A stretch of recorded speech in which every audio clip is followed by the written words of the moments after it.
Hello, everyone, and welcome to a brand new episode of Tell Your Story. I'm your host, Todd Nesloni, and each week I look to bring you a different guest who has encouraged, inspired, or challenged me in one way or another and invite them on to share some of their story in hopes that it inspires you to tell some of yours.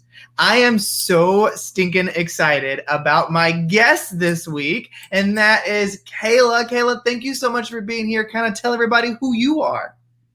Thank you so much for having me. I'm so excited to be here. My name is Kayla Harren. I am a children's book illustrator. I live in Minnesota. I live with my dogs and my husband, Peter, who's a tattoo artist. So we're both an artist family. Yeah, that's my deal, illustrating children's books.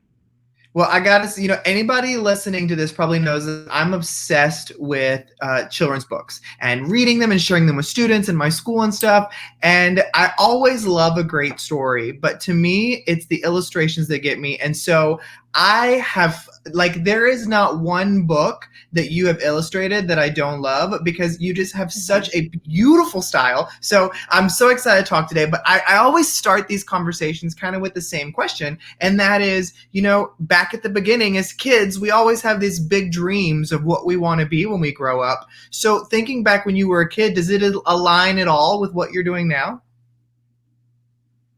I guess so. I mean, from what my parents tell me, yes. Like they said I always loved drawing, and I do remember liking drawing. And I feel like every kid draws though, and then maybe I was just encouraged more. Like I had support. I remember my teachers always encouraged me, and my parents did, and so I just always loved it. But I never thought that that would be my career because I needed like a career. Like being an artist is like one of the special weird jobs for like musicians and actors. Like you don't say like that's just like a dream to want to be an actor or musician when you grow up, just like an artist. Like I never thought that it would be a thing. So, but looking back, I'm like, oh yeah, I always did like it.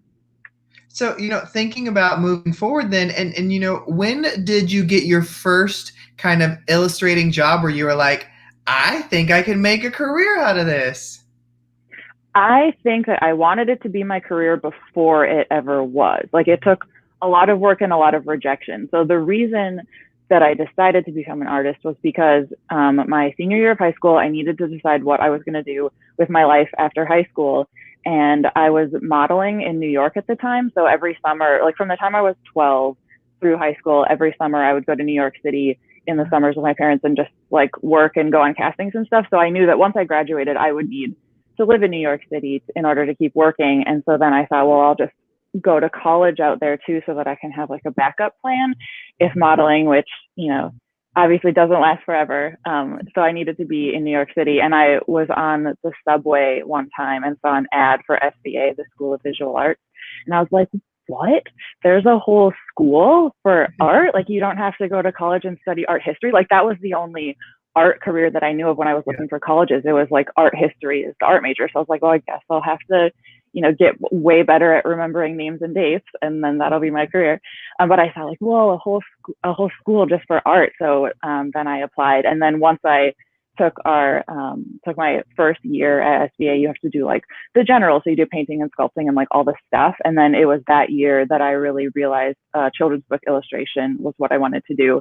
And so then I spent the next 4 years or the next 3 years at college, just really focusing on building a children's book portfolio. And so then it took me 5 years before I got my first book published after graduating. So there were 5 solid years of rejection. And I feel like it's important that I tell people that because, I have a bunch of books out now, and that's like what people see. Like you only get noticed once you start making stuff and getting paid for it, and like it appears that I have success, but I always remember there was a lot of rejection leading up to that. Well, and I am really glad that you shared that because I think you're exactly right. When somebody sees someone successful, they were like, oh, it must have just came so easy to you. Look at all this stuff. And you're like, there was a lot of no's, and that's not going to work for us, and we're going a different direction and all this kind of stuff. And so I'd love to know, what was the first book that you illustrated that you actually got to like see on a shelf and see your name on it and get to see it in a store? What was that experience, and what book was that? It's so funny. I'm going to sound like such a pessimist, but I feel like every success that I've had comes with like, it's like the one step forward, two steps back type of a thing where like, it was amazing having my first book published. So the first book that I ever finished and like had the hardcover book was Juma the Giraffe. But the first traditionally published book that like a publishing company actually printed and distributed and was like supposed to be in bookstores was Mary Had a Little Lizard. And that's the book that I wrote and illustrated. It's a wordless picture book. And it's like, as you would imagine, a little girl has a pet that follows her to school one day and chaos ensues. But even with that one, like publishing is hard to crack into, and once you have a book published, it doesn't mean you're like successful. So that book, I got a publisher to publish it, was awesome, and I was so excited. And I had the hardcover book, but it wasn't in all the stores. Like that does just because you have a book doesn't mean all bookstores are going to buy it and sell it. So I would go to my local bookstore and be like, "Ooh, I'm going to see my book here," and then they wouldn't have it. And then I would have to like ask, like, "Hey, can you get this book on your shelves?" And they'd be like, "Well, we'll think about it. Like, we can order it for you." So it was just like, it's all just been very, very slow, like a slow build. Like each book gets a little bit more exposure, and like, there's just no guarantee any store will have it. So like, I actually haven't had the experience yet of just walking around, being in the store and like coming upon my book and being like, "Whoa, I didn't know that was going to be here." So I mean, it is very special for you to experience that then and get to have that emotion. And so, I know Yeah. that being an illustrator, you're working for all kinds of publishers or authors or different things like that. And so, what does the general process look like? Do you find that there are more of a this is the direction we want you to go, or more of a what, Kayla, play around with it and we want to see what you come up with? Every book has been completely different, and that's kind of cool. Like the first one I wrote and illustrated, so I had a lot of freedom and not very many editorial notes on that book. And then some books, the publisher or art director will give me an entire layout with art notes where they say, "This is where the text is going to go, and then this is what we want you to illustrate." And I'm totally cool with that, because I feel like there's a lot of creativity that comes within rules. Like if I'm given specific things, like here are 3 things that you have to do, and the creativity comes in, how do I make something interesting within those rules? So I kind of like rules. But then other books have been like, here's the text just like straight out, and then you can decide what goes on what page, and you can decide like how much text and whatever. So there's been like the whole range. And sometimes most of the time, I don't talk to the author at all. We don't know each other until after the book comes out, and then maybe we'll talk. But sometimes I know the author before, and they like give a little bit of input. It's just been all over the place. So you said that your husband was a tattoo artist as well. Has he ever tattooed any of your drawings? Yeah, actually, my dad is so sweet. He got the lizard from my first book, Mary Had a Little Aww. Lizard, tattooed on his arm. Yeah. That's so I sweet. love that. I love that your dad did that. That's so cool to know that. I mean, that's gotta feel cool too, as knowing that your dad went and was so proud of you that he got it tattooed on his body. That's awesome. I know, it's amazing. I got real lucky with parents. Like, he has all my books on his shelf in his office. I love it. Well, Kayla, one thing that I talk about in almost all these episodes is no matter how successful you become or how many great things happen, I feel like as humans, we still sometimes struggle with doubt or comparison or things like that. And so what do you do to keep doubt at bay so it doesn't take root in your life? Yeah, that sounds like my whole personality is doubt in comparison.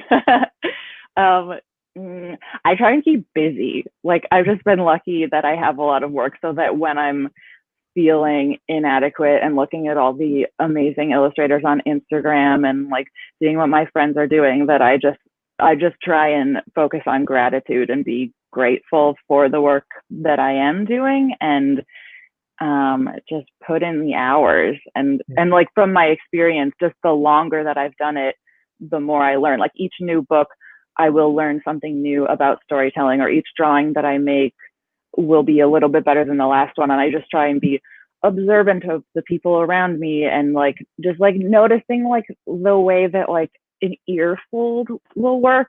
Like I learned, I would see that and then put that into my illustration and realize that, oh, the last book I didn't like draw ears the same way because I didn't notice them. So just like knowing that the older I get, hopefully the more I will observe and the wiser I'll get, and just like give it time. That's so interesting to hear you talk about little things like that, like things that I don't even think of. And so, that leads me to my next question then is, you draw all kinds of things, animals, people, backgrounds, all kinds of stuff. What do you find the most challenging to draw? That's a good question. I feel like architecture is hardest for me. Like don't, I can't draw a straight line. It's like hard for me to find like the personality and like adding a character to architecture. So that's something that I haven't really been asked to do. But when I first graduated from high school, I just like only loved drawing animals. And I always liked doing things that I was good at because I wanted to succeed and I didn't want to fail. So I was like, well, I'm already like, I like animals and those are easy. So I just did animals. And then I remember I had a meeting with an art director and she looked through my portfolio and was like, yeah, your animals are great, but your people, not so great. Just focus on animals. Like your people aren't so great.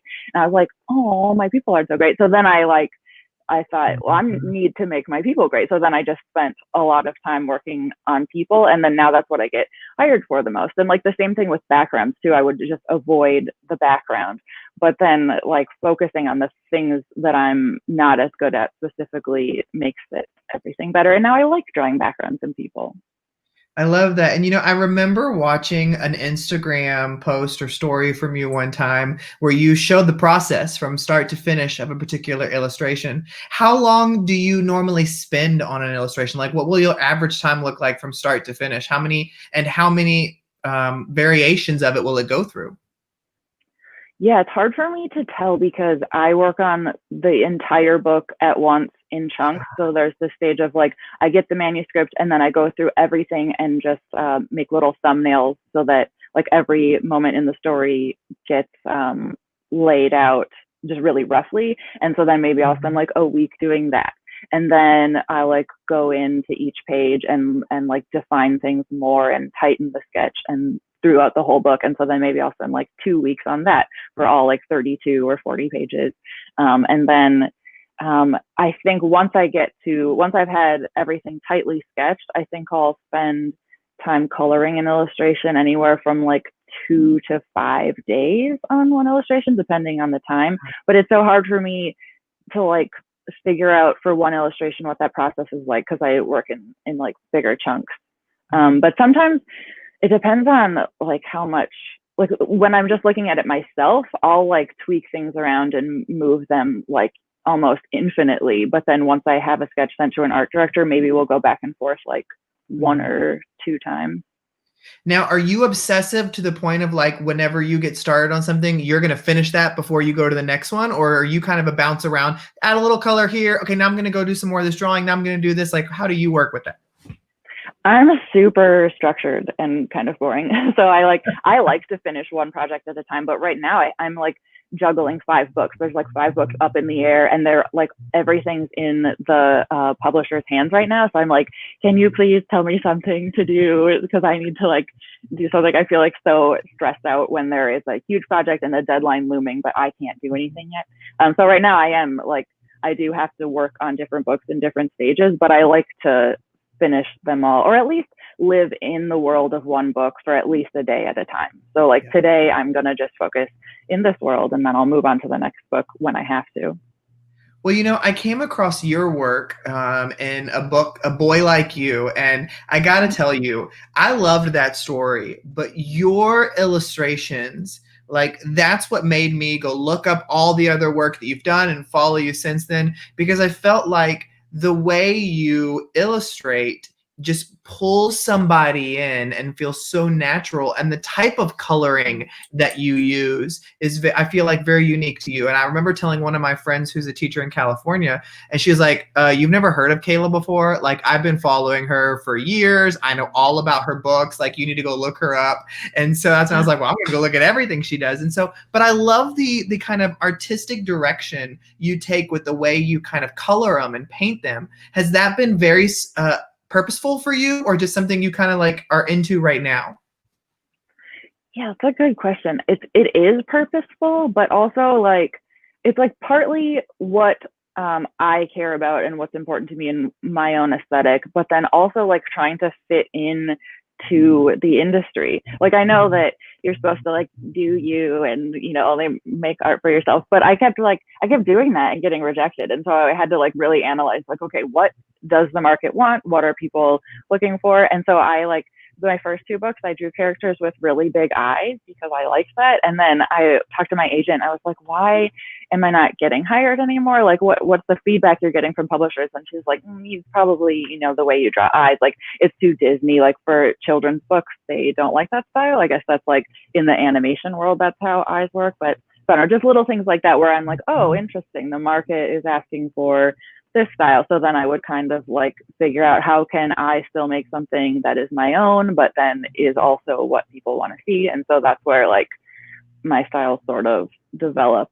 And in A Boy Like You, that style, it was very important for me for all of the characters to be very specific because we're trying to send the message that every single boy is important and special and unique, and all the ways that make them unique are great and they should be proud of them. So I didn't want something that was too simplified to just be like the symbol of a boy. I wanted like you to look at these characters and say, oh, that's like, I've seen that boy in my classroom, or that's me, or that's my friend. It was so funny because when I bought the sequel, A Girl Like You, the first thing I did was go look at all the illustrations. And then when you released the cover for A Teacher Like You coming out next year, I'm just like, oh my goodness. Like, I'm so weirdly obsessive about just how beautiful the illustrations are. And so I wonder though, is there a like dream author you really want to illustrate for?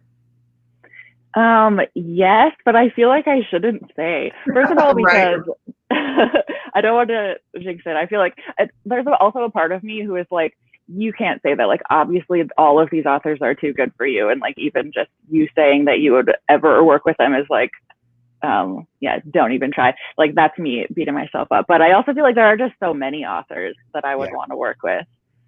I think But that's like a great answer. okay, yeah, we'll just like keep it in my dream notebook. That's right. Like you said, you don't want to jinx it, so we don't got to put it out there yet. So, Kayla, as we wrap this conversation up, one question I always love to end on is, I feel like as people, there are certain things that we hold really close to our hearts and are who we are. And so, for anybody listening or watching today, if they were to walk away with one thing, what would your one thing be for them? My one thing that I try to live my life by is that empathy is the most important. And I think if everyone just really focused on empathy and humility, there would be so much less conflict. Because if you can really like get inside of someone else's life and imagine what life is like for them, and have the humility to let go of your own ego and just understand each other, then I feel like it would be more peaceful. So empathy, empathy, empathy. I love that. And that's the perfect way to end this. Well, Kayla, I was so excited when you agreed to come on and have this conversation with me today. So thank you so much for spending some time. Oh, thank you so much. It's my honor to talk with you. Thank you so much.